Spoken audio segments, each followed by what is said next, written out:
গঙ্গা যেখানে বিলীন সাগরে, সেই গঙ্গাসাগর তীর্থক্ষেত্র নিয়ে রয়েছে অনেক প্রবাদ ও কাহিনী। সব তীর্থ বারবার, গঙ্গাসাগর একবার। গঙ্গাসাগরে একবার অন্তত আসতেই হবে।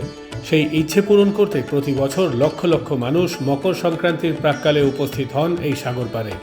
সাধু সন্ন্যাসী থেকে শুরু করে পুণ্যার্থী আসতে শুরু করেছেন ইতিমধ্যে এই মেলায়। সংক্রান্তির প্রাক্কালে এবারও সেজে উঠেছে গঙ্গাসাগর। মেলার প্রস্তুতি খতিয়ে দেখলেন মুখ্যমন্ত্রী মমতা বন্দ্যোপাধ্যায়। একাধিক প্রকল্পের উদ্বোধন ও শিলান্যাস করেন তিনি। যে সাগর ও আশেপাশে প্রায় আজকে 61,50,00,000 টাকার বেশি প্রকল্প উদ্বোধন করা হয়েছে। উদ্বোধন হলো সাগর ব্লকে একটি বড় পানীয় জল সরবরাহ প্রকল্প, খরচ পড়ছে 43,20,00,000 টাকা। কুম্ভ মেলার প্রসঙ্গ টেনে এদিন কেন্দ্রের সমালোচনা করার সুযোগ হাতছাড়া করেননি মমতা।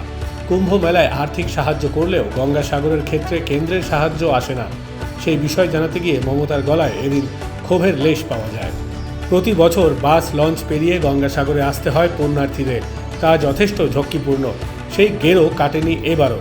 সরাসরি গঙ্গাসাগর পরিষেবা কবে শুরু হবে, অবশ্য তার সদুত্তর মেলেনি মুখ্যমন্ত্রীর কাছ থেকে। Bureau report, West Bengal live.